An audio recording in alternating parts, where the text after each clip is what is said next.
We are back on the Rational Boomer podcast. Hopefully, your day is going well. You're hearing this on Tuesday, recording it Monday night. Our guest today is somebody we haven't talked to in a while, but always a favorite guest, Tony from South Carolina. So, how's it Hello, going down in everybody. the Southeast? Yeah, well, tonight is the first free freeze night that we've had starting the winter. So it's down to 33 right now. Now you live in Minnesota, so it's 33 is summer for you guys, but Well, for us, in the winter months, that is nice for us. Right now, it's 31 here. So, yeah.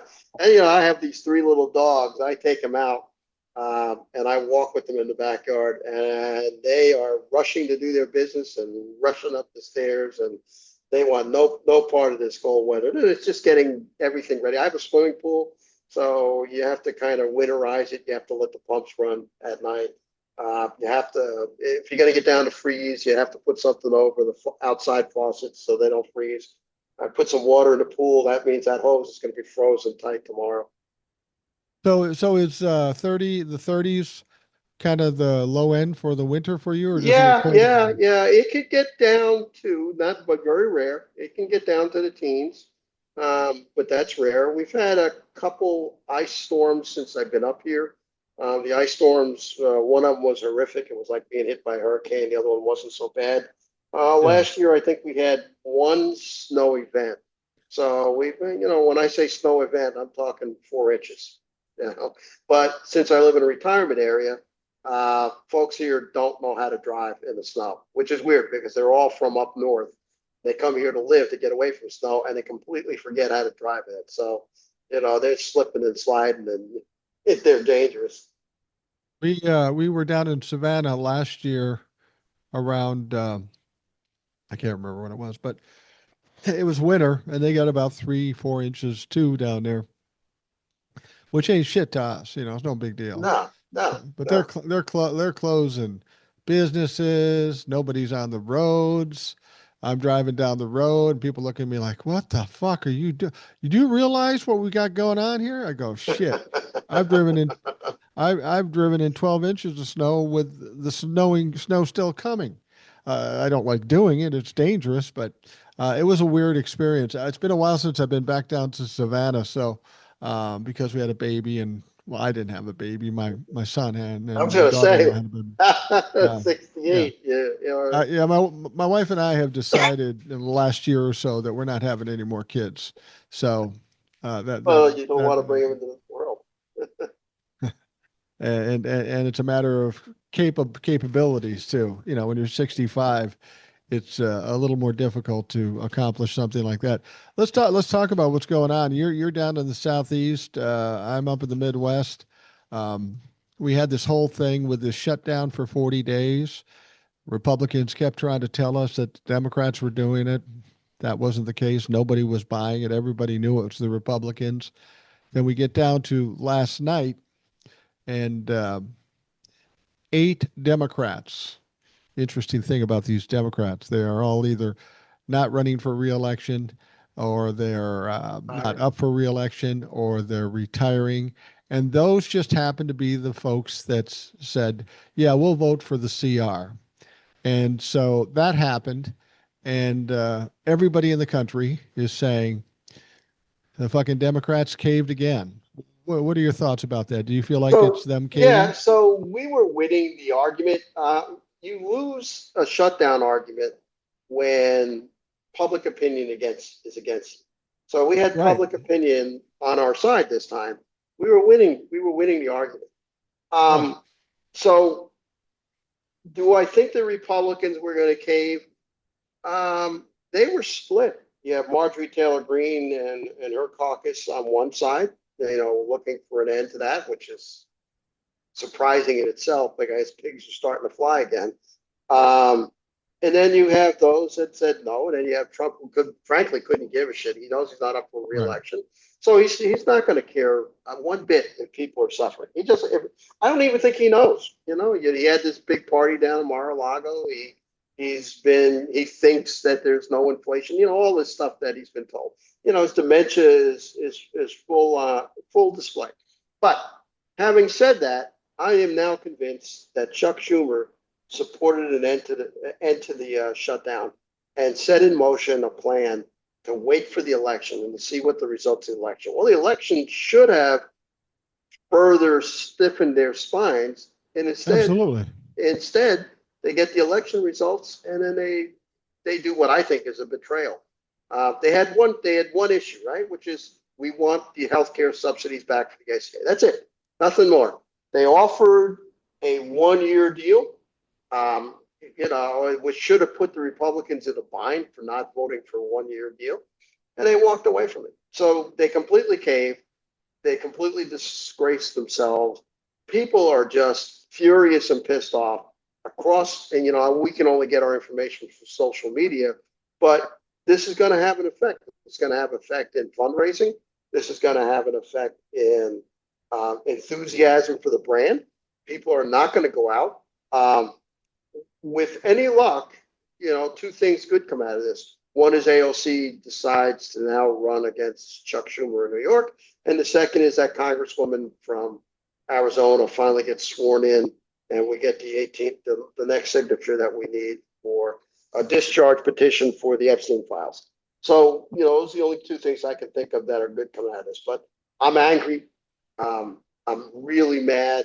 I know that this plan was in motion. I know that Chuck Schumer had set it aside. And if he didn't, then he shouldn't be minority leader because he obviously has no control over his caucus. If he did know, then he betrayed us. So either way, it shows that he's incompetent. Well, yeah, I mean, I said this in a TikTok, and some people push back on me, and I don't care if they push back against me. But Sure. the whole scenario, if you were to pick somebody to cave, it would be Chuck Schumer, right? Absolutely. And last time he caved, he got decimated by press and the people. And so this time around, we get 8 people that are all coincidentally in a position where they won't get hurt by being primaried or something like that. And Chuck Schumer comes out and says, I'm voting against it. I'm voting against it. To me, if I'm Chuck Schumer, I'm guessing what happened here is he orchestrated this whole thing with those 8 people and said, I'm going to vote against it because it doesn't matter as long as we got 8 people. I'm going to vote against it so I don't get my ass kicked. And and that wouldn't surprise me at all. That's the kind of games that politicians play. And like you say, um, maybe he did vote against it, but he clearly shows he has no control, no leadership over his caucus, the Democratic senators at all. And he's been nothing but a disappointment and a failure. Then Ro Khanna comes out, another representative says, he's failed us. We need to get rid of him as a leader. And I think that's absolutely right. I think even though he voted against the CR, he is the main reason why this happened. Because nobody would Oh, put themselves out there to get crucified. You know you're going to get crucified if you do this. Why would you do that unless you got pressure from somebody? well, I forget what one of the people that was one of the Gang of Eight said that he was well aware of what the discussions were going. Okay, all right. And even though he voted against it, um, he was well aware of it, and he should have kept it from happening. They needed what? They needed 6 senators. They got 8. A couple of those Yeah. senators are no surprises, but the fact is, I don't believe that he didn't know or didn't orchestrate it. And I don't think anybody out here believes that he didn't orchestrate it. So his reputation, which was already pretty bad, is now in tatters. I, I Yeah. think I think the progressives are going to tear into him for the next month or so. Those folks are not going to be forgotten. I mean, a couple of them like Dick Durbin are going to retire. But what's his name from Pennsylvania? I think he's gonna lose his spot. He's a one-time senator, and I think the rest of them are gonna be primaried when their time comes up. In Well, unless they 4 more retire years. or don't run for reelection, that's Yeah, what I some mean of them are they're doing. they're all old. Every one of them is over 65 for sure. Most of them are in their 70s and 80s. So it's time. Listen, the big argument in the Democratic Party is a movement to pass the torch. And that's been going on now for months. This just Yeah. accelerates that argument.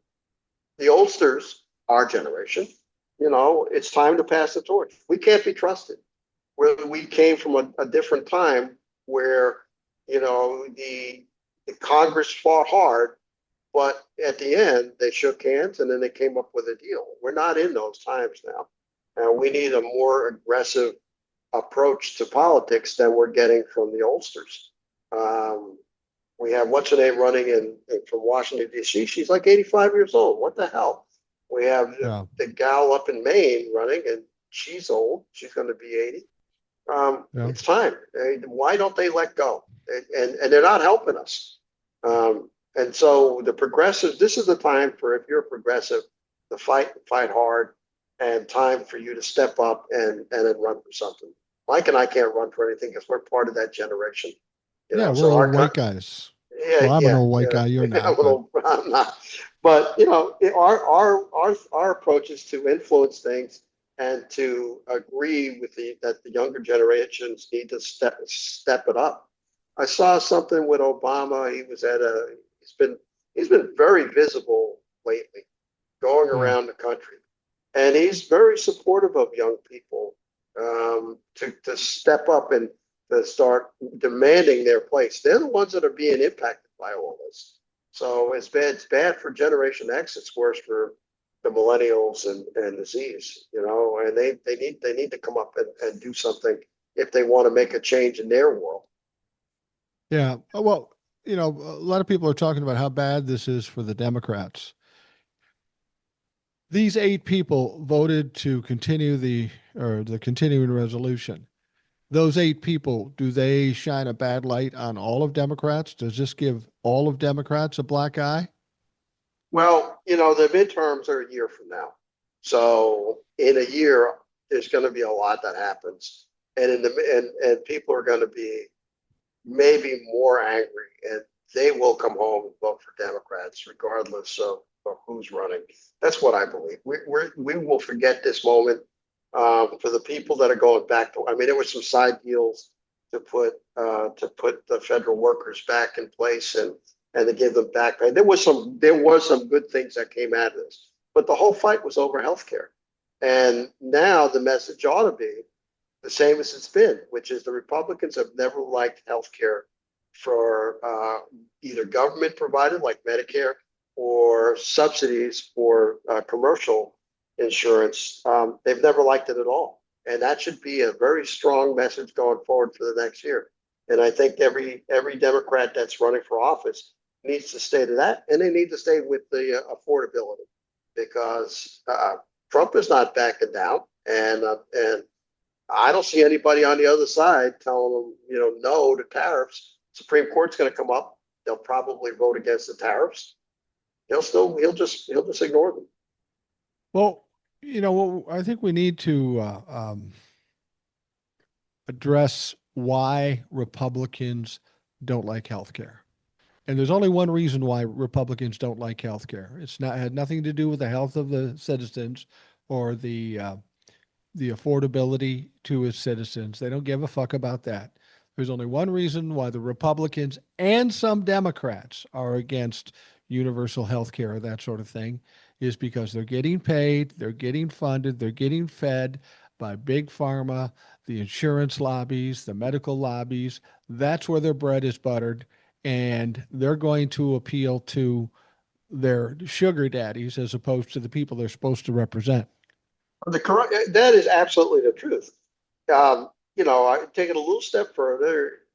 If there's money put into Medicare, that's less money for a tax cut for the billionaires. I mean, at the end of the Right. day, as we say every single time I'm on here, the enemy is Trump for sure, no doubt about it. But the real enemy are the billionaires that are trying to change our society and control every aspect of life, and are riding on our backs. They're the real enemy.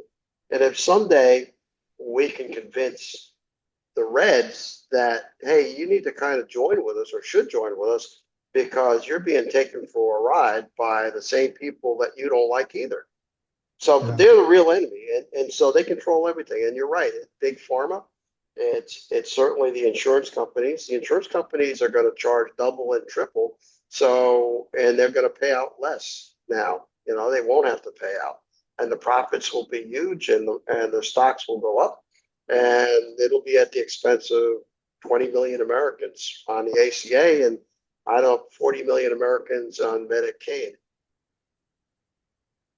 We need to talk about something because I think a lot of people, you know, they don't get the full story from the media or to a extent where they understand it. That vote came yesterday in the Senate or the day before That's right. in the Senate. 8 Democrats voted for it. I think some people are under the idea that okay, now the government's going to be open very quickly. And No. that's not necessarily the case because there's some more procedures you have to do within the Senate. Plus, you have to have the main final vote in the Senate. Now, I'm not suggesting it's going to go differently than what we already know. It probably will pass, and that's a first step. The second step is it has to go to the House of Representatives. Now, in order for the House of Representatives to take a look at it, they got to come back to work. They got to swear in Grijalva. They got to swear in the other guy that just came in.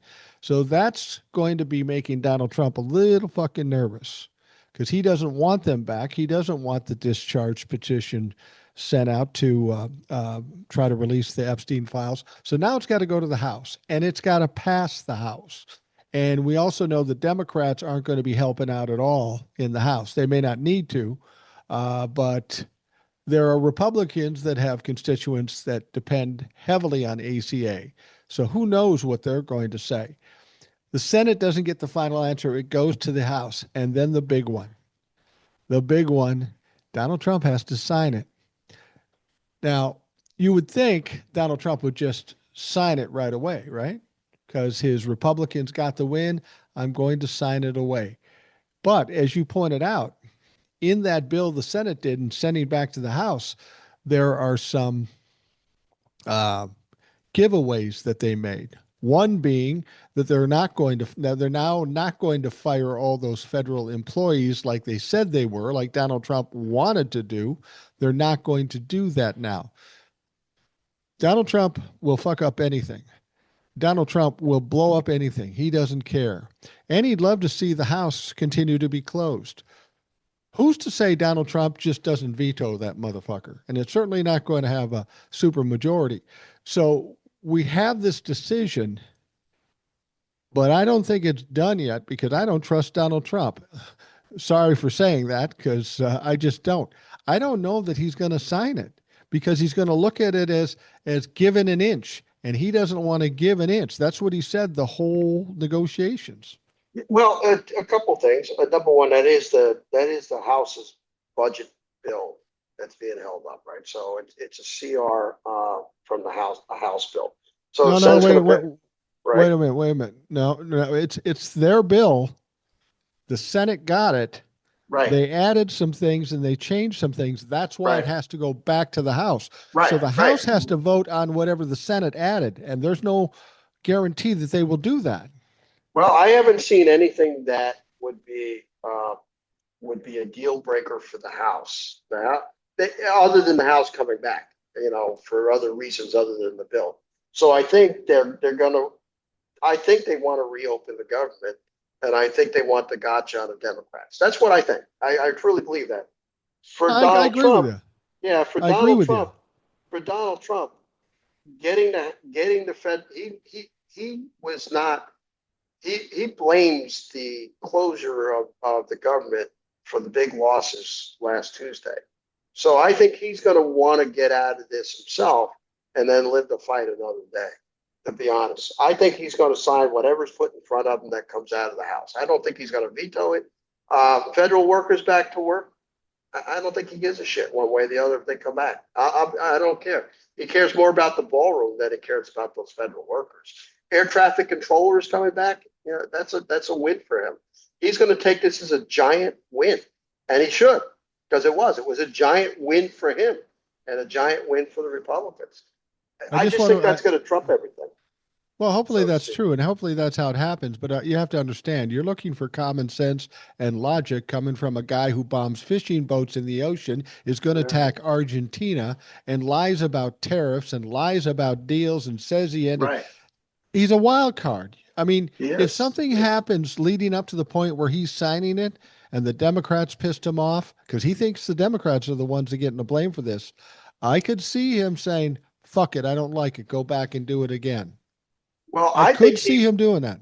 I think he wants the more impact of the promised December vote, to be honest with you, and not and make the Republicans not actually hold that vote on the ACA subsidies. You know, the pinky square thing. I think he wants that. I think he wants that win. I think it doubles him smacking the Democrats right in the mouth and making them look bad. He's got But advisors. He doesn't always act. I mean, listen, he does shoot his big mouth out a lot. I think in a case like a this, lot. a lot. I really truly believe he's going to sign it. There's nothing in there that other than the House coming back and the one Epstein vote. But even if they do get a discharge done that and they vote on the Epstein files, it doesn't mean that they're going to release the Epstein files. It No, just no, it doesn't. right. Yeah. So there's no harm. The House coming back. There's no really. I just don't see a downside for him that big enough for him to then can this bill and then keep the government closed. He realizes that it was making him look bad. I mean, he look what happened at the Commanders game. You know, Tony, does he realize anything? I mean, that's the fucking point. And well, let's talk about the Epstein thing. yeah, Their fear of the Epstein thing isn't about the release of the files, because the files won't be released as long as Donald Trump is president. Here's why. right, They right. get the discharge, they vote for it in the House, and they say, yeah, release it. So they get enough votes. Then they go to the Senate and they say, yeah, release it. They get enough votes. Donald Trump still got to sign it, and he ain't gonna fucking sign it. No, it's not going to sign it. No, But and the he was reason, but the reason it's important is because it forces people publicly to tell us what you think. Do you think we should hide the Epstein files, or do you think we should release the Epstein files? right. And it's damned if you do and damned if you don't, because if you say no, your constituents are going to kick your ass. But if you say yes, Donald Trump is going to kick your ass. And I think that's what the Democrats want more than anything. The release of the files will come whenever they come. But as long as Donald Trump's in a position to stop it, he will. Oh, yeah. Listen, the thing is, the healthcare became an overriding issue over the last month, right? Uh, It really was the overriding issue. Now the Democrats have thrown that one away, and now they got to go back to you know Plan B, which is the Epstein files. And so I just don't well, see how they're going to be. I don't here's trust the the Democrats to run with anything, to message correctly. no, I just don't trust them to do anything right no, at this I don't point. trust them, but a lot of people look at this as the end of the world, and I try to look at all the facts and see what it's all about leverage. And you would presume that the Democrats gave away all their leverage, and for this moment, that's true. But here's the deal: some of the Democrats are saying, "Okay, we framed this perfectly regarding the health care. There's no question who's the ones that want the health care and who don't want." Now, the pressure coming up in December for them to do a vote on it uh, is is the end of January, because this CR only goes to January 31st. Right, that's right. And they could shut the government down again. The benefit to the Democrats at that point, SNAP is funded for the full year. SNAP won't be a problem if they shut it down again on January 31st. So they do have that in their pocket if the Republicans fuck around. And if they take this situation and basically explode it on the media and all over the in social media, Republicans want to take away your health care. Whether you're Democrat or Republican, I mean, people are already seeing what their bills are going to look like. So and these are Republicans as well as Democrats. So as much as they fuck this up, I think they should have stood on it, and I think they should have rode it into the ground. And yes, it would be tough on all these people that were struggling right now. But that's the thing I'm mad about the Democrats. They say, well, people are suffering, people aren't getting food, and people are out of jobs, and we've got to do this because the Republicans aren't going to give. They would give. This was a game of chicken, and you fucking chickened out. But here's the thing: if you did this because you wanted to save the people and the people of this country of the stress and the trauma and the suffering of it all, why did you fucking make them do it for 40 days? What you did yesterday, you could have done on the first fucking day, then nobody would have suffered. So I don't buy Yeah. that bullshit. Yeah, that's why I don't think when it comes up again in January, they're not going to close. It's a fool's errand at that point to try to close the government again. It really is. They're just best to just leave it as a campaign issue for the midterms about healthcare and just struggle through the next year as best they can. Um, Closing the government again for what? You know, SNAP will be funded. It's just a fool's errand to make that. The Democrats won't come ahead on a second closure. Not, I not, just not. don't. Yeah. Now, Tony, you're contradicting yourself here, and I'll Oh, tell no, you I how. mean, go ahead. No, no, hold on. Go ahead. They're supposed to hold an elect or a vote in December for the health Right. care, right? Right. They said they promised. MAGA Right. promised. I Right. don't fucking trust them. If Right. they don't, if they don't hold the vote in December, then come January, if you don't shut the government down, you're doing exactly what everybody is blaming the Democrats about not willing to fight. I mean, this healthcare issue is a big issue. You've got to press the issue at some point. You've got to use whatever leverage you have. You can use advertising, you can use the media and all that stuff and shove it down their throats. But there ain't nobody in the Democratic Party that's going to do anything unless they show a little fight. Everybody Well, that just plays the game is like Schumer and Pelosi. They ain't going nowhere. It's like Gavin Newsom and Jamie Raskin. The ones that are fighting that are the ones that are going to get the people coalescing around them. so for you and me, we're pretty knowledgeable about politics and how it runs. For the average person, they just saw the Democrats cave. So Right. in January, if now they come back and say, well, the Republicans didn't do what they said they were going to do, which is hold the vote, so we're going to close the government down again. I just don't see how it goes our way. I really don't. But you know what that sounds like? That sounds like, okay, they won this one because we caved, so just let them have it, and we Oh, hope to God we win in 2026. yeah, yeah. I don't like No, that. listen, That I don't. Yeah, I don't like it either. But that's human nature. I think most people are involved in their own lives. They were willing to kind of believe it the first time around about the fight, but now that they've caved, I don't think they're going to give the Democrats the benefit of the doubt that they return to that fight a second time with more closures and pandemonium. I just don't. I don't think it's going to go our way. I mean, that's truly what I believe. Would I want to close the government down again? Absolutely. Would you? Absolutely. I just don't think the average person is going to, and I think the polls are going to show that it's going to go against the Democrats if they did this again. They had their opportunity. They lost their opportunity, and now they're going to have to live for a year and wait for the midterms, and then take whatever else they can get in the meantime. And with Donald Trump in office, there'll be stuff that they can use to hammer him and the Republicans with over the next year. Listen, inflation hasn't gone away. no. Loss of jobs hasn't gone away. The economy is going to be intact. It's only going to get worse.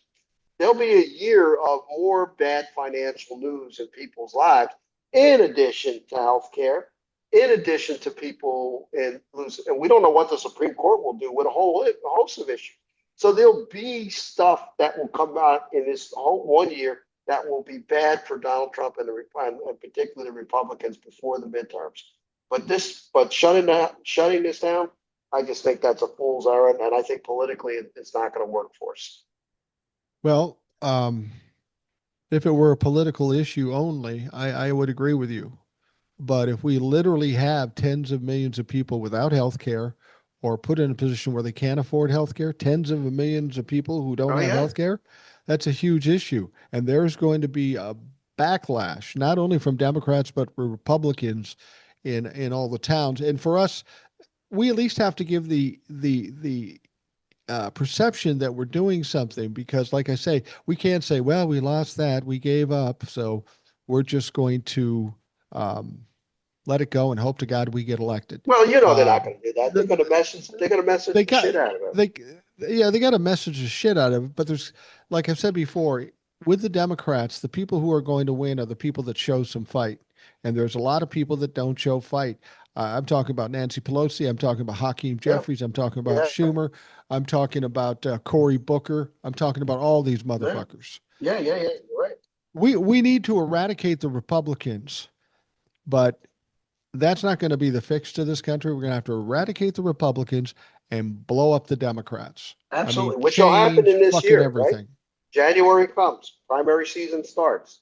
People start announcing their plans. They're pissed, they're mad. The Democrats have caved. So that's step one is blow up the Democrats. Yeah. And, ALC will announce her intentions. Uh, I doubt that she would run for president. She'd be stupid to even try. Uh, But she could be Schumer. We got Plattner going up against Collins, maybe if he gets past Janet Mills in Maine. We've got Cornyn in Texas, or whoever wins their primary between Cornyn and their attorney general. So, Paxton, yeah. there's going to be action going on. Throwing another shutdown at the beginning of this season. I don't see that as an upside for the Democrats whatsoever. I think you're just going to have to use it as an issue. People are going to lose their health care.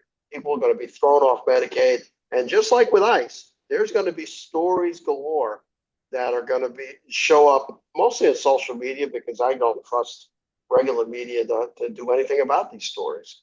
They Yeah. haven't done anything yet. So we're not going to see stories on CBS for sure.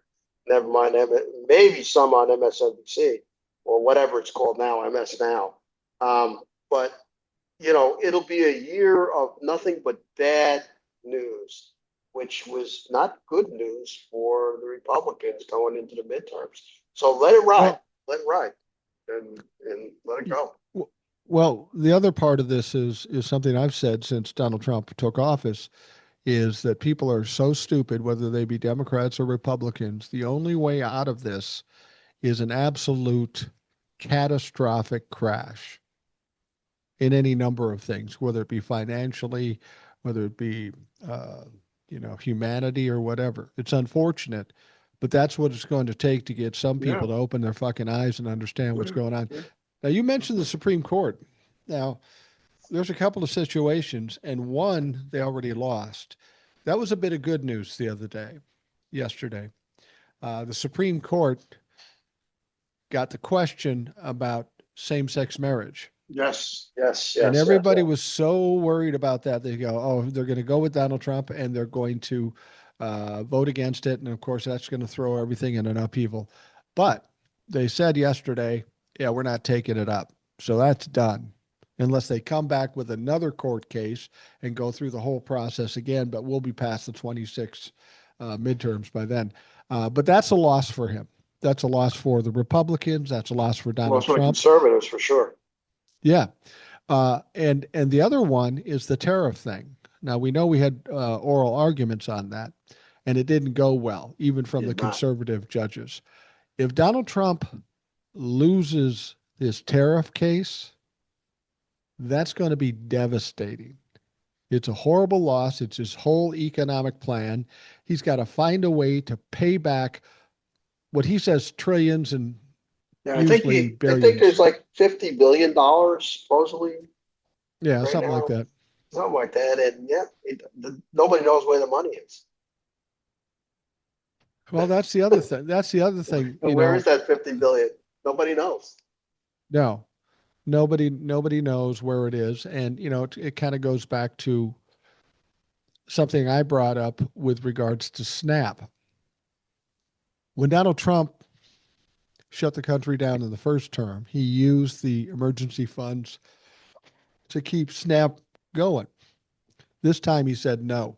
Was it that he was being cruel or that he spent the money someplace else? Because he was really pushing hard. He's still pushing hard not to use those SNAP funds because the government isn't open yet.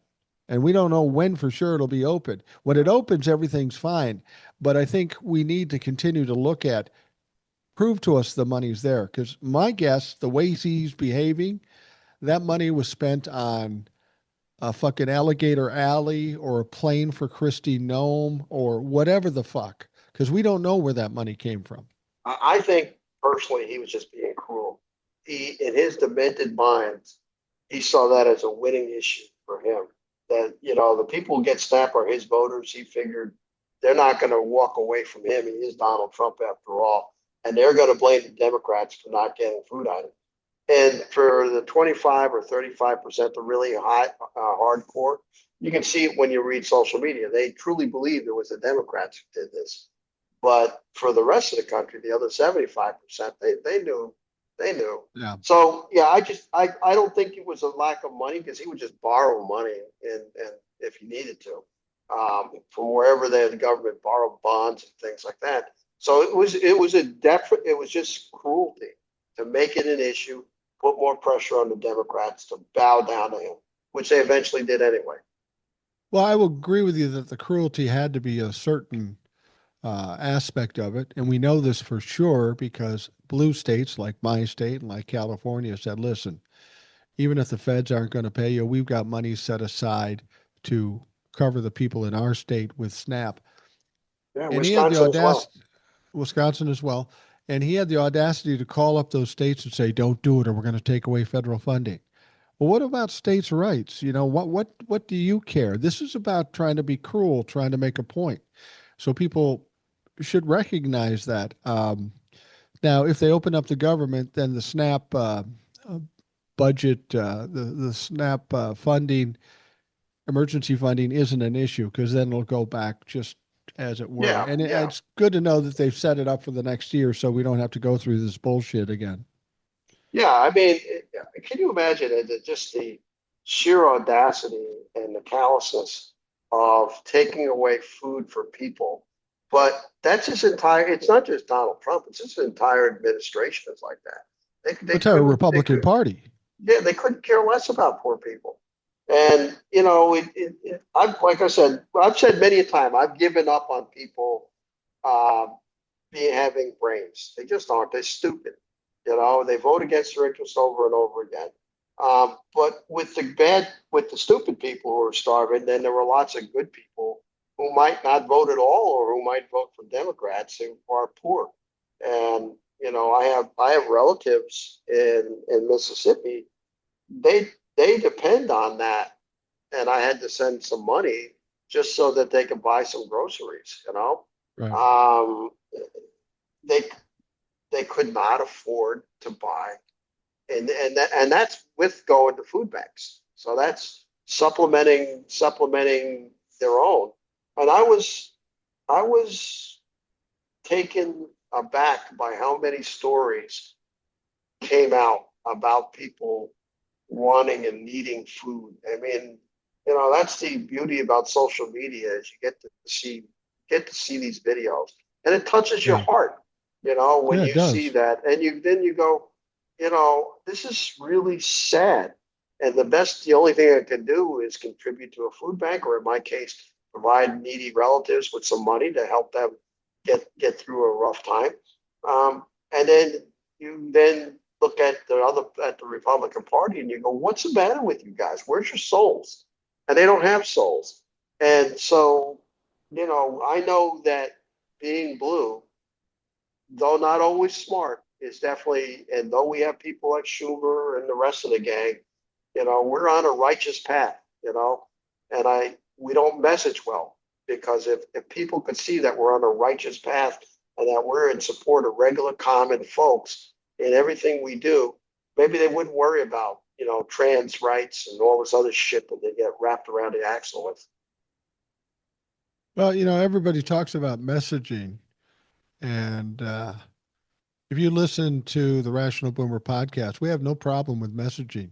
Maybe the Democrats should go in, and not necessarily me and the Rational Boomer podcast, but take some of those people who are good at messaging. There's tons of them on TikTok and tons of them, and give them a bigger megaphone, give them some support. And I'm not necessarily talking about money, but give them some support. If you can't message, find the people that can and use them to your benefit. I doubt they will do that as long as the establishment people are running the show. But as we get younger people in here in the Democratic Party, social media is going to play a bigger role. Social media plays a bigger role in Republicans than it does Democrats. because Republicans need that shit because they're slipping as far as Oh yeah, numbers yeah, and yeah. But their whole job is to keep people angry and focus yeah, on the other, not looking up at the wealthy. So and they do a pretty good job of that. Listen, we have tons. I mean, as far as I can tell, I don't listen to conservative podcasts, but I do no, listen to I a lot can't. of Democratic podcasts or progressive podcasts. We've got tons of those, and a lot of them do live shows. And a lot of reporters that are being fired from the networks are now either starting their own podcasts and showing up. So there is a media momentum Yeah. that's building and growing, and it's all over social media. I see it on. I only do a couple platforms, so of course I do Blue Sky. I'm going to give a bid for Blue Sky because I'm up to, we talked about. I got 32,000 followers, and it's us. Blue Sky is us. I don't have to worry about Blue Sky. You can't go in there and be a MAGA because you get destroyed and right off the bat. Although you did get kicked off. I did get kicked off for about 6 months, for 4 to 6 months, but I got it Wow. back. All I did was send a message. Eventually, I got tired and I sent a message. I said, "What are you guys doing?" And they put me right back on. So maybe I needed to send that message earlier instead of trying to work through the system. It's just actually send a message. But then you look at, and then I do Facebook because I'm old, and I see a lot of media videos. Same videos I see on TikTok are coming over to Facebook, and Right. so and the same podcasters. You see them on Facebook. Then I'll go over to YouTube, and YouTube is just inundated with podcasters. Maybe it's just my feeds, but there is definitely a growing trend of liberal and progressive media, and I think the message is going out. Now, our politicians, they're not doing so good. Our so-called leaders, uh, some of them are actually going to the influencers, and they are giving lots and lots of interviews with influencers. That's good to see. I saw one congresswoman get kicked out of the Capitol building last Right. week, right? She had a Right. bunch of influence. They said, "Well, you're not supposed to be filming or recording in here." But I see a lot of them, and frankly, I've seen Schumer give it an attempt, and all the Hakeem Jeffries give it an attempt, sitting on the Capitol steps in a pair of sneakers. They're terrible at it, but at the same token, Bernie, AOC, and some of the others are just amazing at it. So we've got a lot of ammo. But we also have the tanks and the artillery now as we're building up to the 2026 elections. Well, I think I've said this before. The Republicans have no resemblance to what they once looked like. Donald Trump pretty much blew up the Republican Party. It's Yeah, shit. They're struggling. The Democratic Party is in trouble too because of how they're perceived by some of the people in the weak, Democratic Party. weak, They look weak. They look weak. weak, and that's why I'm thinking the next election for president. I think we need to focus on something more like what Donald Trump did. And what I mean by that is instead of I'm a Democrat, vote Democrat, create a brand in whoever it is that is our candidate. Barry, um, Bernie Sanders is a brand over and above the Democratic or Independent Yes, Party. yes. AOC is a brand over and above. Jasmine Crockett. You need to Yep. create a personality that people can uh, be attracted to and feel like they're going to support. And in order to create that brand, you do need those fighters. I mean, think about the people I just talked about: AOC, Bernie Sanders, Jasmine Mandani, Crockett. Mandani. Mondani. They're Yeah. all fighting. They're all talking shit. That's what it's going to take to get the support for a Democratic candidate, not only to get them nominated, but to get them to win. You need somebody like that to lead the charge that people think are going to fight for you.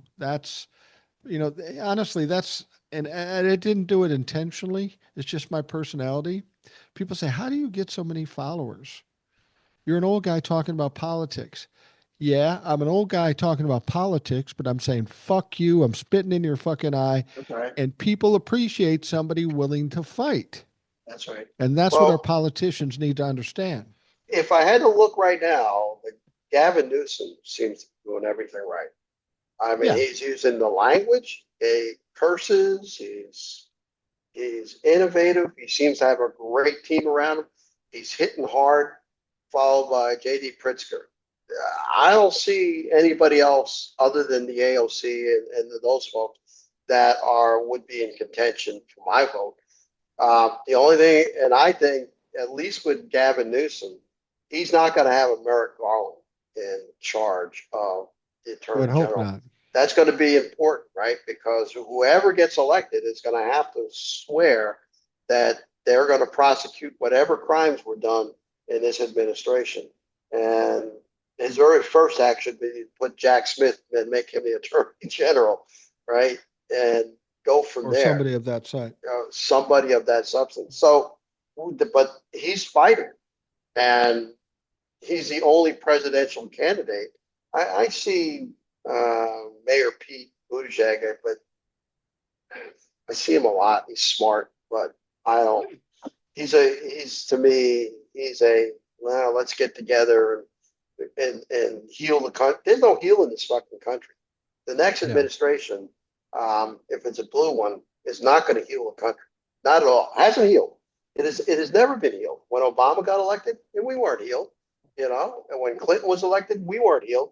The divides are there. So okay, the divides are there. So what do? You fight for the people that put you in office. I will say that's what Trump does. Trump makes no bones about it. The Democrats are the enemy. Period. Yeah. And he takes every opportunity to do it. Now, I expect our guy to be a little bit more sophisticated than that because Trump has thrown away voters. He's not just, but he's identified who he hates. He's made them the enemy. He's thrown away voters, but he's not going to run. The next guy that runs is a Republican, can't afford to lose the voters that Trump has thrown away. But our Well, guy has got to make that promise that he's going to Donald Trump, his style will work for a while and then it ultimately fails. That's always the case. Gavin Newsom, always. you're absolutely right. If you were to take a front runner to be the candidate for the Democratic Party for president, it would be Gavin Newsom. But wouldn't you agree, based on what we've seen in history, 3 years prior to the election is way too soon to put your money on anything Oh because yeah, shit yeah, changes so much. yeah. Well, everything changes daily with Trump. Yeah. That's always been the problem with Trump since he showed up on the political scene. He's destroyed normal behavior every single day. He manages and finds a way to control the news cycle or to stay on top of our minds. Hate him, love him, whatever the case, he's always there. And it's just so wearing and destructive. I mean, if you had to make a case for an antichrist, he'd be the guy. Except, well, so with any luck, this is his last year on Earth because he's looking pretty bad. He's looking Yeah. grim. So, with any luck, he will spend his next time in a place where it's very warm and Yeah. maybe not the best climate for his, yellow orange face. I think the nominee for president or any other major seat has to be a fighter and has to say specifically what they're going to do to help people. And it will work because look, if Donald Trump said, I'm bringing down prices, people go, yeah, I like that. That sounds good. I'm going to vote for him. That's all he fucking said. And then, of course, he does the opposite. If people can do it, you can't be just a politician anymore. You can't be um, saying, well, my policy is this and my policy is that. People aren't listening to that. We're a less sophisticated audience now because of social media, because of tabloid Yeah, that's right. journalism. You got to be somewhat entertaining. You've got to get people on your side because they think you're going to fight for them.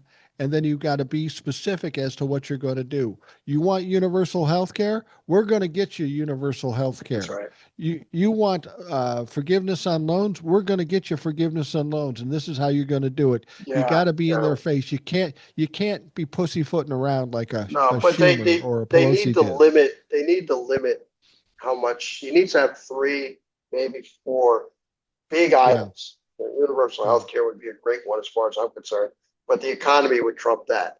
And then stay on brand and message on those issues only. Don't fight every single battle. Trans issues come up, just ignore them. You know, gay marriage comes up, just ignore it. Guns come up, just ignore it. Keep on trucking along on that, and that way you'll win over because you need the independents, and the independents are going to be looking hard, and they are, roughly half the country now. And so we need somebody who's going to kind of, but like you said before, it's way, way too early. And so we Yeah. need to concentrate, frankly, on the midterms. And we don't have a standard bearer for the midterms, and we certainly don't have a leadership in Congress, although we do have some leaders that are there that are not in leadership. So that is now going to be the next big thing. And I never hear about Democratic think tanks like Heritage or any of these others. I don't know that we have our version of it. I'm sure, but we need 3, 4 common themes for the midterms. The economy is bad. Healthcare has been taken away from you.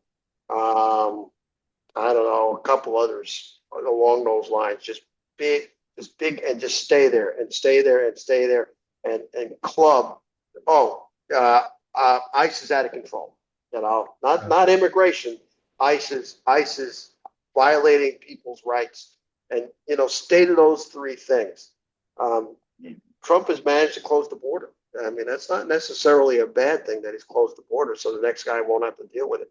But ICE all in Chicago and in Portland and in LA and in Washington, D.C., and people disappearing, and they're going into daycare centers and pulling out people. There's plenty of video there. There's a lot that can be put together. There's a lot of information that can be used by smart organizational groups to club the Republicans and club the administration with it before the midterms. I want to push back on Trump closing the border. I don't know that he closed the border any differently than Joe Biden did. He That's did true. get less people coming across the border, but he That's did true. that in the same way he bankrupted casinos. That's right. Nobody wanted to go to those fucking casinos. That's People right. wanted to come to America because it was a better place, but it's not a better place anymore. People see it as dangerous, so they're not coming around across the border. They're going someplace else. And if you're cool with that resolution, fine. But if there's limited people coming across the border, it's because he's made this a worse place to be. They're It's coming from wherever absolutely. they're coming from, It's and it's just a absolutely worse a good place place. to be. It absolutely is. If you're sitting in Mexico and you're saying, I'm going to go to America for a better life, you're not, because they're seeing the same videos we are. You don't want to be That's right. pounded down to the ground, but it's more than that. It's everything here is shittier since he took office. Right. And it was shittier the first time, and it's even worse the second time. This is a shithole country. You can't compare us now to the countries in Europe and some of the really great countries. You can't even compare us to China. China is so far ahead of us in so many different ways, and we are losing it. We are losing everything. We're not a beacon on the city on the hill anymore. We're just No, sitting in a no. fucking valley and nobody wants to come down to this valley. Look at tourism. If you're going to spend money on tourism, I wouldn't go to Florida for any reason whatsoever now. No, But no. people don't have the money to go anywhere. And then overseas, people who used to come here, they're not coming here anymore. Why would you? I would say there's more people in America currently that would love to go to Canada or Mexico for a better life.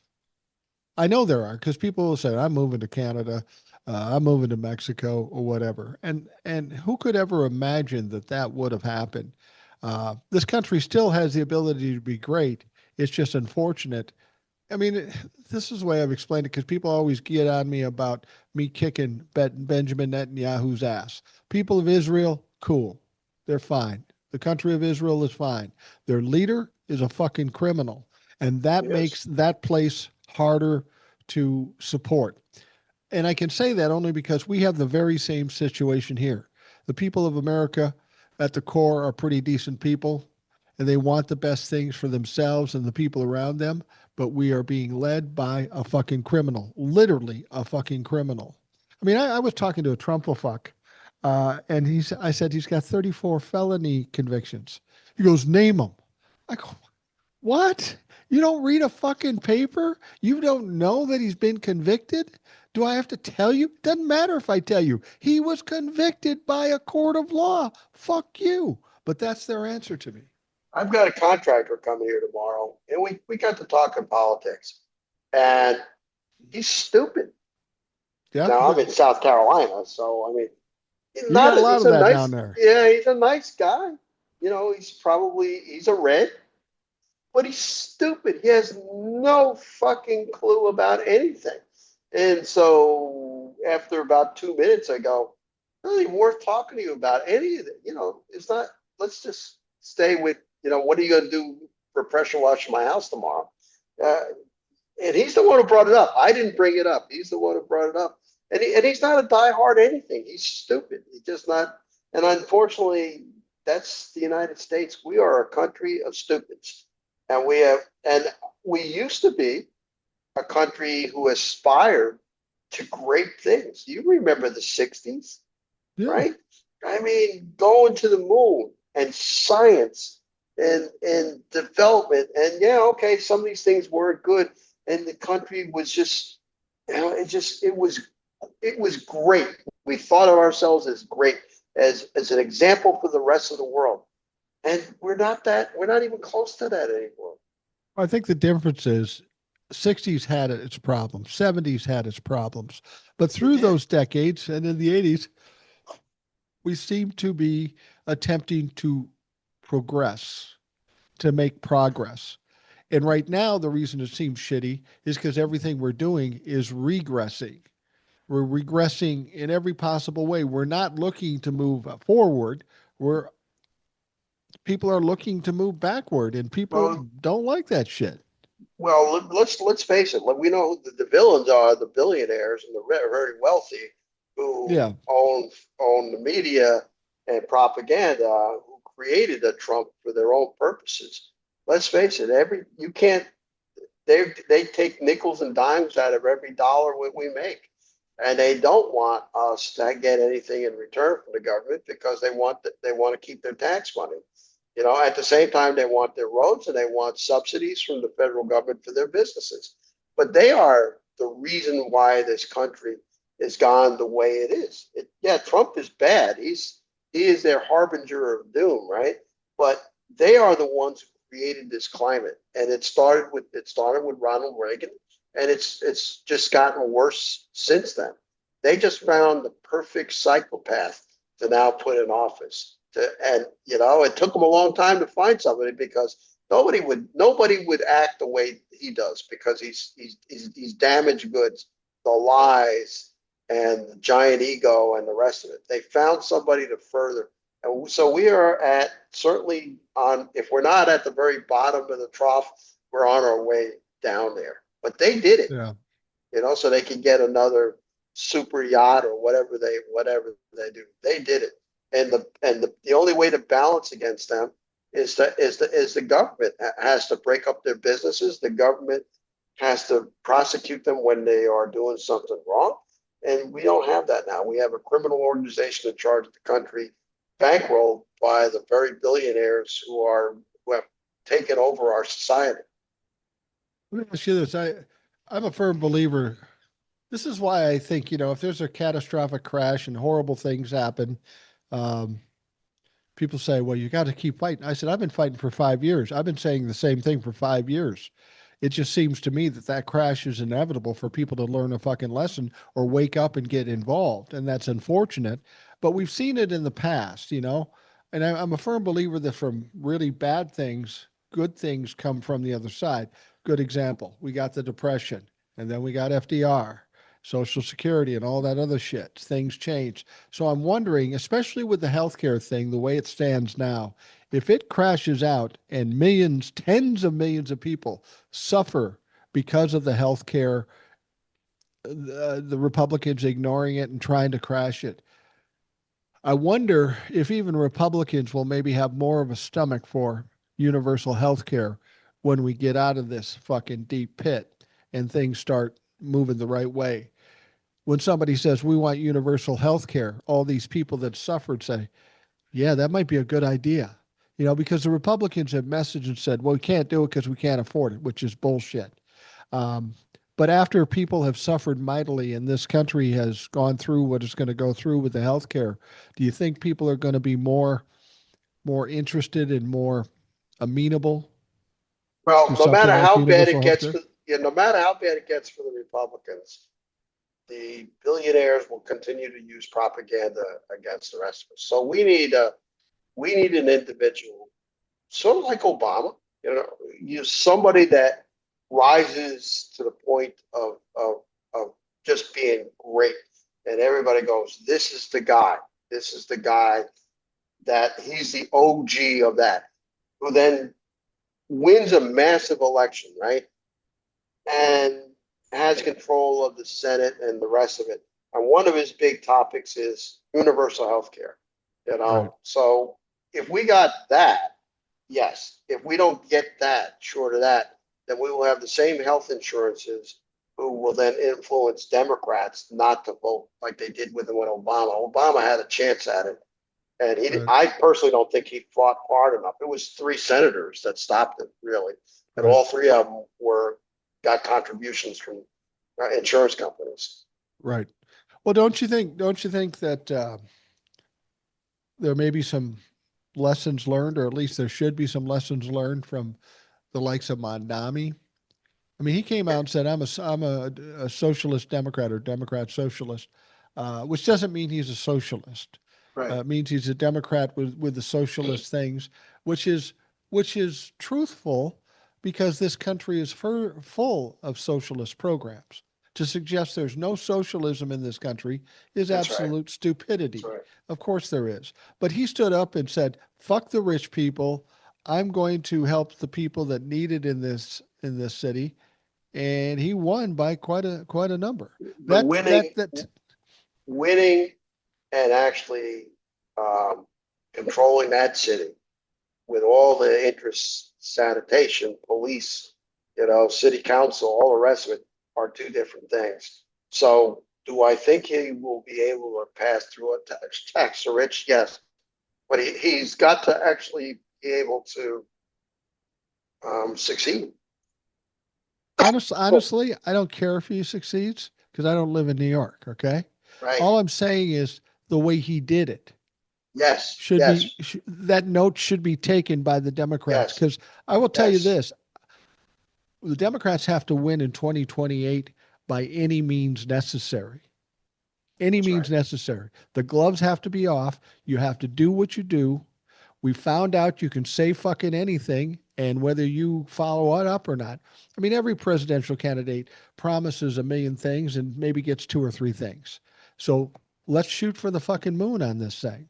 Let's Yeah. tell Yeah. the Yeah. people what they want to hear and get a Democrat in there. And you can bitch about them not getting everything, but at least we got the fucking criminals out of there. Oh, absolutely. Well, I don't see who they can run. In all honesty, we've got a pretty good bench. What do they got? JD, Ted Yeah. Cruz, you know, what's his name? What's his name from who's now Secretary of Defense? What's her Pete name? Hegseth? Yeah, Hexen. Right? Oh, Hanks What Hegseth will about be what's her in name? jail. What about what's Christy Noem? What do they have? They don't have anybody. Marco Rubio. I mean, who do they got? I don't even see anybody in this. One thing that Trump did, Trump does not like anybody to share the spotlight. He is No. totally tamped down any kind of leadership from the Senate and amongst the governors. Can you even, outside of what's his name from Florida and Abbott in Texas, can you, Yeah. DeSantis, can you even think of a Republican governor that's accomplishing that could run in 28? No. We got to win in 26. I mean, that's where my energies are 26, but no, they don't have a decent standard there. And, what's JD going to run on? Trump is probably going to leave office as probably the most unpopular president in the last 50 years. So what's he going to run on? I think, yeah. Yeah, exactly. I personally think if there is a Republican governor that could run and maybe even make a dent, would be Brian Kemp from Georgia. Yeah, Because he yeah, no, stood that's up to true. him. he stood up to Trump a little. I mean, he wouldn't be a good president. He's a piece of shit, but at Yeah. least he stood up to Donald Trump. I mean, that's the thing. I think these people don't realize that when Donald Trump is out of office, a lot of things are going to come to light. Donald Trump won't be the faded hero. He'll be a fucking pariah, and That's right. anybody that stood with him will have that stink on them forevermore. So you need somebody who's clean from Donald Trump. Yeah. JD Vance won't be that guy. Marco, Nope. nobody in his cabinet will be those Nope. people. So, None. and with regards to the Democrats, you mentioned Obama, and I've said that before. They say, who do you think is going to be the candidate?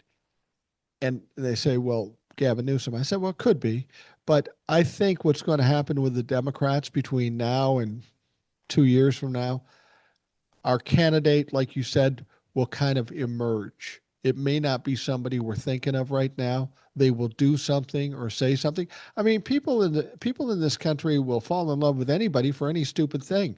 Cory Booker goes up and stands for 25 hours, and they think he's the greatest guy in the world until he shakes hands with Benjamin Netanyahu. Yeah, he's So a fraud.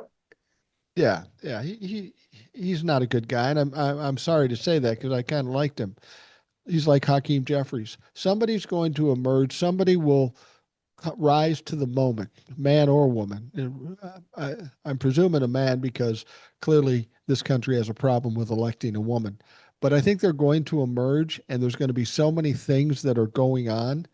They will be noticed or acknowledged for something that hasn't even happened yet. I, everything you say, and I agree with, is going to lead, I think, a strong progressive. I don't think a centrist is going to emerge. They hedge their bets too easy. And Gavin Newsom needs to be a little bit more progressive in the way he speaks and thinks, and he's getting there. But we can't have a centrist. We can't have a get along kind No. of guy. And I think there is no mood for that in the at least in the Democratic Party. And you're not going to make it through the primaries by being a get along kind of guy. It's just that simple. But whoever we put up, you know they're going to be smart. I mean, let's face it, Democrats are more intelligent than Republicans generally. Um, Yeah, I think you're right about going more progressive. I've said this before. If you're ever driven in the snow and you get pulled to the right, you crank it all the way to the left. So hopefully you get back to center. yeah, And yeah. and for as far right as we've gone, we're going to have to pull left to just to get us back to even. Well, no, you're right. We've gone too far, and so whoever it is going to inherit a mess. But 2026 is probably going to lay out the issues. The issues Yeah. are not going to go away. I'm not convinced we get the House. I mean, the Senate in 26. Not convinced at all. I think we get the House. We stymie Trump. There's a battle between the House and whoever is majority leader there or the speaker against Trump. We'll get 2 years of that. And meanwhile, the economy continues to tank. Prices continue to go up. The tariffs will probably still be well. The tariffs might go away, so that's a good thing. And then somebody will arise because then once the midterms over, the race begins. Right? We'll see who's going to Iowa. We'll see who's doing all that stuff. We Let me know a ask you couple of this. candidates now. Go ahead. Let me ask you this. With the House, we know we're going to win the House. I feel pretty confident about that. I think we'll win the Senate too, and you're unsure about the Senate. A I am couple of totally things that have unsure. been happening. Are you still unsure after that election on that Tuesday where no Republican won and they all got beat by substantial amounts? That coupled with a shitty economy, that coupled with people suffering from SNAP. I mean, whatever's bad now is only going to get worse for Republicans. They're That's going to be right. responsible for these things. And I'm not going to say that we're going to win a huge amount in in the Senate, but I think we can. I think we can get to the majority. We need 4 Senate seats, and I don't think that's unreasonable. Um, Given, I don't think we'll lose any Senate seats, and to get 4 Senate seats with some races where some weak motherfuckers. You got, you got the guy in Maine. He might win because Susan Collins just is a joke. Well, he's got to get If past. He's got to get past the primary. Yeah, he does, but he seems like the strongest candidate thus He's far. a great He, candidate. yeah, and then you've got, you know, I was talking to Jace, and he says if Paxton gets to be the candidate in Texas, he's going to get destroyed. I don't know. You know what? I've said that. I've had that dream for a long time that Texas turns over statewide race, and it always Cruz is as bad as they get, and yet we're always disappointed by Texas. Always. Yeah. Well, Now maybe this. they've got a candidate down there that people absolutely love, and he's an interesting candidate. He's a young man. He's in his 30s. He's very religious, but he understands the Bible and what it really means, and he's a little Yeah. against some of the evangelists. His name is Talerico. He was kind of a darling on social media. He's very smart. He's very articulate. And if you're in Texas and you're going through some shit because they are down there, and you got a guy who's a known criminal that nobody really likes. I don't know how he keeps getting elected to the attorney general's job. Somebody like Telerico could beat him if that's the one he's running against. But there are some good I hope candidates. so. Yeah, but we have him. Jasmine even talked about running for the Senate. Yeah, I I thought she would, but now I'm not so sure that she will. And if she does, she's a black woman running in Texas. So I don't think she's going to pull it off, in all honesty. And I love her. You know, I think she'd be great at anything she did, but I just don't think she would win in Texas. You know, for some Win reason, yeah, win the the level Senate? is, yeah, for the Senate. Yeah. Okay. Yeah. The I level mean, of because obviously stupidity. she can win the House. Take any state in the nation, uh, give it a stupid number, then double that for the people of Texas, and Yeah. that's what we're dealing with. I mean, I I I could swear that Cruz would be gone. How many times did I think this guy is on pod? They don't like him. I mean, the guy went Yeah. Cancun. I mean, for God's sake, he left the state. He's done it twice now, and he's still there. So I have no hope for Texas, I guess is what I'm saying. For me, Yeah. it's a hole in the southern part of the country. I don't count on Texas or Florida at all. No. But you know, when I talk to Jace down in Texas, he's always said the same thing. Texas, nobody votes and they're dumbasses. But he's starting to feel a little better about it. Then I talked to Eric, who's in Iowa, that's been a red state, and he's really believing shit's going to turn blue there because of all the shit going on. Joni Ernst not running again. So I think in 2026 we're going to get a lot of surprises, and Republicans are going to be surprised. People that should have no problem um, running. The other thing in Texas, I'll tell you, you know, this gerrymandering thing. Yeah, yeah, Um, uh, Everybody's excited about them getting more seats. That could backfire on them because yeah, basically what it does, you know, they have the places where the Blues would win. So then right, they change the gerrymander the thing so there's more Republicans right. in that district. But at the same time, by doing that, they diminish the amount of uh, Republicans in the areas that they pretty sure they could win. So that could backfire in their face, Oh especially if yeah, everybody hates the Republican Party at that point. absolutely. And they're counting the Latino population in their calculations. They're thinking, okay, they went for Trump big time. Um, I don't think that's the case this time, but you're right. The diluting solidly red districts and maybe making them a little less red, and that might give us opportunities. I don't think that's going to hold true for California. I think California is a lot more blue, yeah, across the board than Texas is a lot of red across the board, to be honest. Well, you know, Texas has been red. We presume it's going to be red. California is blue. They're going to be blue. Um, to me, the Texas thing and then the California response is little more than a pissing contest that may not make that much difference. I agree with that. I agree with it. It's a shame that this is happening. And there is one issue that I wish Congress could somehow agree on, which is we need to stop gerrymandering. Yeah. But I don't, you know, somehow, or let the Supreme Court stop it somehow. But we're not going to do it. I think one of the big issues and I'm seeing a little bit more of that for the next person in 2028 is to stack the Supreme Court, bring it up to 13. And you know, aside from prosecution, the person who will get my vote will be the one who says, I'm going to stack the Supreme Court or do something about the Well, Supreme Court. I was listening to James Carville, and I never know how to take him. Sometimes he talks Yeah. some shit, sometimes he talks some sense. But the Yeah. things he said, based on what he's seen, he says they're going to lose in 2026. And James Carville even said they're going to lose the Senate too. And if the Republicans lose the House and the Senate, um, that basically cuts the balls off of Donald Trump or any whoever is president at the time.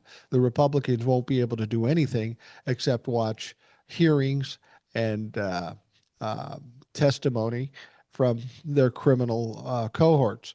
But he also said that he believes in 2028, whoever is elected president, the first job will be to set up the situation to stack the Supreme Court. And I think that makes sense because, the Supreme Court is part of our three branches. And if we don't have three strong branches, we don't have a democracy. That's why we don't have a democracy now. The presidency, Congress, and and judicial system, Supreme Court, that's all been co-opted by Donald Trump. And that's why we're in the situation we're in. People tell me, how can he get away with that? Isn't that illegal? Well, it's not illegal if the people that would prosecute you don't care.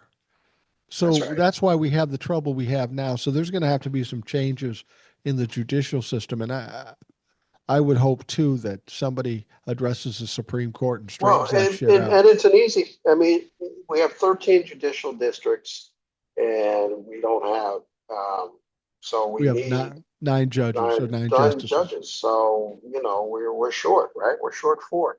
So imagine, four terrific judges being put up there and changing the nature of the court. And frankly, it would be more than four because Thomas and Alito are getting pretty fucking old. So, there's a possibility of six judicial judges being placed up there. And Yeah. then and Sotomayor is also old and she's got diabetes. So maybe there's seven that person gets to put in. Wouldn't that be something? But order of business now after our cave in yesterday is certainly the midterms and then strong messaging. And frankly, I don't know how it works to select a minority leader in the Senate, but I hope that they can affect and change and get Schumer out of there. I I don't know what it takes. I don't know if it takes five senators to say we need to have an election or 10 or the bulk, but they need to get Schumer is not fit for that office. And that ought to be the first order of business for the progressives. Sanders can't do it because he's an independent, but the others can. And I think there's enough progressives that are really angry at this case that they can make a case to get Schumer out of there. He's an old white man, but who would be a great leader in the Senate would be Sheldon Whitehouse. Yeah, This yeah, guy's he's pretty smart. decent. He's tough. Yeah. He's tough. He's smart. He knows the Constitution. I think he's a law professor. He's a smart guy. Um, a lot of people are thinking that Mike Johnson is on his last legs here, and I personally think he is because he's in a no-win situation. He's now going to have to bring uh, the House back and do exactly what Donald Trump doesn't want him to do. Um, the people in the Republican Party don't like him at all. I think he could be on the way out at some point in the And not too nobody wants distant the job, future. though. That's the problem. Nobody wants the job. It's great they But get rid of, but nobody wants the job. well, that's exactly right, and I threw that out as a strategy for Donald Trump. Right, You right. know, Donald Trump effectively fires Mike Johnson. They don't have a Speaker of the House. So they got to find another Speaker of the House, but nobody wants the job. But as long as the House doesn't have a Speaker, they're doing nothing. Oh, well, that's true. Yeah, you're absolutely right. I think, I mean, there's some egotistical people there that will go for it. Wouldn't surprise me if But they Marjorie got to get Taylor the Greene, votes. I mean, Jim but I Jordan gotta get wanted Mar- it. They couldn't put yeah, him in. Emmer no, wanted it. They couldn't put him in. So they uh, got to get enough votes. They're so divided at this point. yeah. I don't know if they could vote anybody in. Who's the number two? It's the guy who got shot, Scalise. Scalise. They He put him up too, probably, and he lost. yeah, I think. But if they got rid of Johnson, I think Scalise would have a chance. Probably would be the next guy. If I had to guess, that would be the guy that I think would gap because nobody else wants it. So it's a shitty job. It's always been a Yeah. shitty job ever since. Is I can't remember a Republican Speaker of the House that was effective. Not one. Some of them are in jail for pedophilia and other shit. Exactly. Can you think of one that was reasonable? No, I can't. What was Tip Bonner? O'Neill? Was he a Democrat? He was a Democrat. He was effective. Yeah. Yeah, Um, he was a good speaker. Nancy Pelosi was effective Yeah. her time. Yeah, but Bonner might have been the crier. You remember him, the crier? Yeah. Yeah. Boehner. Yeah. Yeah. Boehner, that's it. Yeah, yeah. He Yeah. was Yeah. okay. He was all right, but he got undercut by, the super conservatives down there. So I don't know. I think you might be right about Johnson being on his way out, but I just don't know that they can come up with the reason he survived. Nobody else wants the job, and nobody else can get the votes. Well, and if they can't find anybody else to fit the job or take the job, that may be the exact reason why Donald Trump would push to get him fired. I hadn't thought about it, and I think that's not a bad reason. Make the House incapable of accomplishing anything. They can't vote They on haven't anything. for They can't. they haven't for 4 months now. So what the fuck? They shouldn't even get paid. In all honesty, they haven't been out this entire time. They shouldn't be paid for it. So so so let's say this Democrats win in 2026 and they have the majority in the House. How do you feel about Hakeem Jeffries being Speaker? Gotta go. I think Gotta so go. too. Yeah, gotta go. I don't know who I'd put there. Um, I think AOC? no, too young. Would I love her to be there? Yeah, absolutely, but it won't be her. What's his? I like Moskovich. To be honest, he's a Yeah. wild card, but I don't think he's got the gravitas to be the Speaker of the No, House. no. It'll be somebody that sat on the January 6th committee. I got the guy. Who? Perfect Speaker of the House. Who? Knows his law, knows his shit, isn't afraid to speak out. Jamie Raskin. Yep. That is, you know what? That is absolutely perfect. Yeah. And how pissed off would Trump be to have Oh somebody my that sat God. on the January 6th committee as Speaker of the House? Just how fucking furious would it be? He would And be. yeah, and gets Hakeem out of there. And But do Raskin's a they? fighter. But does the Democrats in the House push Hakeem out? I mean, it's not the same as with Schumer. He doesn't have the hatred toward him as Schumer, so it might be harder to get a number of people to push him out. I mean, the general public thinks he should be gone, but I If I they don't know. if they respond to their constituents, Well, if clearly if they it, don't do yeah, that. yeah, if there's enough letter writing, to you gotta make a change here. We need somebody better than him in place. Do I think they would get rid of? The truth of the matter is, I don't think they would, I and don't it's a either. shame. It's a shame. They should, and they should put Raskin in place. Absolutely. It's almost a no-brainer to look at it. That he's Yeah, a Nancy Pelosi creation. That's enough for me to just listen. I love Nancy Pelosi when she was Speaker of the House. I think she did a lot of damage in the last few years, and so now I think we need to get rid of her influence. She's going to retire. God bless her in retirement, but she needs to go back and leave. And I'm hoping some of the younger members, the newer members who come in 26. I hope they make a push for a new speaker, and it shouldn't be Hakeem Jeffries. I don't think he's no. popular. I think enough members are well aware of what's happening on social media, that they understand they need to reform the Democratic Party. And the only way to reform the Democratic Party is to get rid of the leadership that has placed them in this position of where they're so unpopular. The problem with young people standing up and trying to push Hakeem out is the old axiom: if you're gonna shoot the king, you better fucking hit him. Because Yeah, if you yeah. go after Hakeem and you don't make it, you aren't going to be on any fucking committee or anything. You're going to be exiled to the fucking corners of the House floor. If it's the younger members who do that, that's true. If it's the members who have some influence, like AOC, I don't know. I don't know. Frankly, I don't see Hakeem Jeffries being vindictive, in all honesty. Now, Nancy Pelosi, yeah, I think she would have been vindictive. But I think he understands if he's pushed out, just be a good soldier and keep doing what you're doing. Um, Well, the thing about it is Hakeem Jeffries being Speaker of the House, he wasn't the longest tenured Speaker of the House. He wasn't the right, grizzled old guy. The only right. reason he is Speaker of the House, and when I say this, please understand this isn't a racist reference, but he is Pelosi's boy. That's right. That's right. Yeah, no, you're right. He's handpicked by Pelosi. Right. And I'm not sure why. I mean, I don't remember hearing about him or seeing about him before she handpicked him. I guess he was a pretty good for his district. Hey, there's no guarantee that he'd even win in his district, to be honest. He probably will, but he might Yeah. not. You know, Well, he might have a primary challenge. prior to being the leader, I thought a lot of Hakeem Jeffries. He did seem to speak out. He seemed to speak his mind.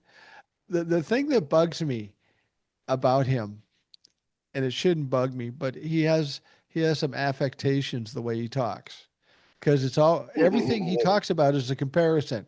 Da da da da da da da da. And that's cool in certain circumstances, but not every day, all fucking day. Get a new gimmick. Yeah, he's not a good communicator. And frankly, Pelosi wasn't a great communicator either. I mean, she stumbled No, over her no. words and she was terrible. When you see her interviewed, you go, wow, man, you have some issues talking. But she was powerful. And I just don't think he's strong enough. Jamie Raskin would be amazing. And You he would would. be aggressive and he would fight. And he's not the only one. There's a few others Mark that Swalwell could are do it. Swalwell would be fine. Not as good as Raskin, but No. yeah, he'd be fine. You know, but Hakeem Jeffries is just too weak. And he's in New York. Go represent your district in New York and get the fuck out of there because we're done with you, to be honest. Well, and the Democrats should take a look at their younger people and start, boosting them up a little bit, like a Swalwell. Swalwell does all right on his own, but he's a good-looking young guy. Yeah, He's fairly clean. He yeah. speaks well. He Should doesn't be in like Donald leadership. Trump. He Should be in should be in leadership. leadership. Yeah, He yeah. should be. But as long as the Pelosi's and the Hakeem Jeffries are there, they'll never get that kind of leadership. So there has to be a turnover in the House of Representatives. And um, I saw David Hogg being interviewed regarding Yeah, yeah. the 8 people, Right. and he basically laid it out there. He goes, I was in the DNC, they kicked me out. And the reason they kicked me out is because I was against these people that would do this sort of thing. We need young Right. people. We need to primary every one of these motherfuckers that support this kind of thing. And we need a changeover in Congress. And he's absolutely right. That's what they need to do. I just hope they have the ability to actually accomplish that. Well, again, it comes down to it comes down to the money and the moneyed interests that are backing the DNC and the people that are centrists. You know, the Yeah. centrists have the money. I don't know that the progressives do. So, I guess I'm worried, but not that worried. We lost a big fight today, and it's taken a lot of the wind out of my sail. Um, and it's going to take me some time to get over this whole issue that we lost this fight. But at the same token, I'm optimistic that we can now start to concentrate on the midterms where Yeah. it was great. We had a great Tuesday. We won a lot on Tuesday, but we need to win like now the House of Representatives. We need to win at the national level now instead of just the state level. And so that should be the fight. And as much as I can influence it, I'm going to try to influence it. And I know you're going to do the same thing. And we will see. I think you're right. I think there's leadership that's going to start coming out, and we'll be keeping an eye on it. And I know from blue sky is strictly blue, period. I hardly ever see, I see lots of bots, but I never see maggots there. When they are maggots, they squeal on them and then they're kicked out. So you get a feel for the politics of blue by following something that's sort of like X, right? X is still kind of diverse, but tends to lean more conservative. But if you follow the arguments and what is trending, you can see where the conservatives are kind of going, and you can do the same thing in blue sky. And it's not controlled by like Threads is by a multi-billionaire. It is there's a reflection of where they think the party's going, and everything we talked about tonight's all there. Got to get rid of Schumer. We got to get rid of Hakeem. We got to win the 26 primaries. We got to see who's going to emerge out so that we can start to support them. Everybody's asking questions. Everybody is talking, and it's a good place to kind of get a feel of where we are. How do we win the independents over? How do we win the Latinos? How do we win the people who went to Trump? Well, it showed that the last election showed that the people that went to Trump aren't that solid for Trump anymore, and frankly, they're not that solid for Republicans, right? We got an opportunity, but we got to start. We got to start moving now. I saw Obama a couple times, and he says the same thing. We got a lot of work. Great, we had a great Tuesday. We got a lot of work to do. He's out there, which frankly, I am surprised to see an ex-president out and about doing these kinds of things. I think that it's freaking awesome that he is making himself available, and he's kind of leading in a way that I've never seen an ex-president do. You don't see George W. Bush out doing anything. No. You never saw any of the other presidents do anything after they left office. But Obama is out there, still pushing hard. Well, we're at that point where we're going to wrap things up. I just want to say one thing. We're talking about the next big thing. And I want people to remember that the next big thing, as far as I'm concerned, is if the Supreme Court says Donald Trump has no authority to do tariffs. That's going to put the whole Republican Party, Donald Trump, in a fucking tizzy. And it's going to be helpful to the Democrats to try to get rid of this shit. But if they lose that fight, you talk about taking wind out of your sails, that's going to be devastating to them. That is the next big thing. It really is. I mean, that's his whole economic plan is based on it. It's a lousy plan, but it's based on it. And he still continues to defend it. So that is the next big thing. And out of that will, hopefully come some fruits of hope that we can get. To be honest, the economy going to the shitter over the next couple of years is not a bad thing, politically. I mean that, and I don't mean that to hurt people, but politically, it's not a bad thing. We have to have something to run on. So that's going to be that's what we need to run on. We're 10 months into this. The economy's in the shitter. Everything's in the shitter.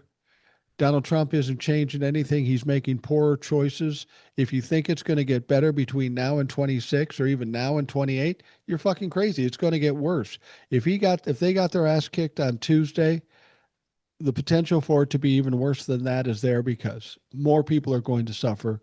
People are going to be pissed off, and it's going to help the Democrats ultimately. And the only thing that is saving them right now, and I don't understand how, is the stock market is still pretty strong. I don't understand it. So that means, companies are doing well, shareholders are doing well, and they seem to be, he's looking up at that and go, look, your retirement funds are still pretty solid. We kind of need, I don't understand it. And if the tariffs go away, the economy from the stock market point of view is going to get even stronger than it is today, right? Because the companies will go back to the old models of making profits. They won't lower Well, prices, but they'll stay strong. So that is people always one thing that works against us. well, it does, but I have a brother that used to be a stockbroker, and we were talking about that. You have to remember, when Donald Trump took over, the Dow was at 44,000. Okay, it went all the way down to 39 in a short period of time because of his tariffs, and then it crept back up. So what's it now at 46? In realistic terms, from Joe Biden to Donald Trump, you got maybe a 2% increase over the last Okay. year or so. Right. He hasn't done it. He hasn't done anything. He's just brought it back to close to where Biden was. Okay. The fact that he hasn't fucked it up more, that is surprising. But you got to understand with the stock market, it's all speculative. One Yes. little word comes out and the world fucking changes. It's not And the if the economy. bond market, no, it's not the economy. And if the bond market goes to shit or a tariff starts impacting, you want to see what the stock market does? You'll find out here in the next couple of months as we go through the holidays and retail goes to shit. Yeah, I suspect they are riding a AI bubble. I suspect that, like Yeah. always, when they do massive layoffs, stock prices go up, so they're cutting Yeah. costs. They are making profit. People are still buying toilet paper and the rest of it, so they're making massive profits off everything. Pharmaceuticals are, if they are going to continue to rise, they're not going to be held to a lower standard. So, from that point of view, we have high unemployment. We have inflation at about 3 to 4%, something like that. Politically, we need to suffer a little bit more. I mean, Yeah. I don't Yeah, want that. absolutely. Yeah, I mean, I went to the store today, didn't get very much. That was $85 for, Oh yeah. one of the little small carts with just a few things in it. $85. And I don't think even if the tariffs go away, I don't think that gets any better, you know? Well, the last thing I'm going to say about the stock market. And I'm not a stock market expert. When Donald Trump left in his first term, the Dow Jones was at like about not even maybe 30, maybe a little less than 30. When Joe Biden left, it was 44,000. So he gained 14,000 points Yeah, in 4 years. He created 15 million jobs. yeah, So yes, yeah. the stock market is going okay right now, but you can tell they're hustling because now we got layoffs, and like you Right. say, that may help them with their Share price. with their profits or their prices. But after they lay off as many people as they can, where do they go now? Yeah, those are people There's who are no not place to buying go. goods, right? And the, Yeah, the only thing that is saving them is the government is not reporting these numbers, right? yeah, We are not yeah. getting a monthly report from the federal government. We're getting reports from banks and other sources on what they're seeing with the economy. But that word is getting out. Listen, if you got laid off and you were a federal worker, you're not doing well. So we still have yet to see the worst economic news happen. You know, we're in the Yeah. environment. The numbers are not good. But we have yet to see the crash. And I think, we'll go through Christmas season. Christmas season will probably be a bust. People can't afford to buy, the gifts that they used to. And that'll be a lead indicator on how bad the economy is. It's the Yeah, Christmas season. Right after that, Black absolutely. Friday. Look at the numbers after Black Friday. Yeah, that'll be interesting, and you'll hear those because they'll come from the people as opposed to the government. Yeah. Tell folks where they can find you Yeah. when they're out Yeah. looking at the different platforms. Yeah, so I run a lightsaber school in Aiken, South Carolina, called Aiken Saber Academy. We're on Facebook. I'm always looking for people to join, and that's your entryway into lightsaber sports that are worldwide. Um, I also have my own private account, Anthony Negron. You're welcome to come there. I post a lot about animals. I run a couple of groups about animals and all warm-hearted stuff. I post a lot about my family and my pets, stuff like that. And then you can find me on Blue Sky, where I take a lot of video and I take a lot of news articles, and I'll post a link to this interview there under TNITE02 I'd love to have you guys follow. I get a lot of information that comes back to me as well as provide a lot of information. And that's it. Absolutely. Yeah, thank you, Tony, for joining us. It's always a pleasure to talk to you. It's always a pleasure to talk to somebody. We had JD Farmer on yesterday, who's a young guy. We had Howard on with him.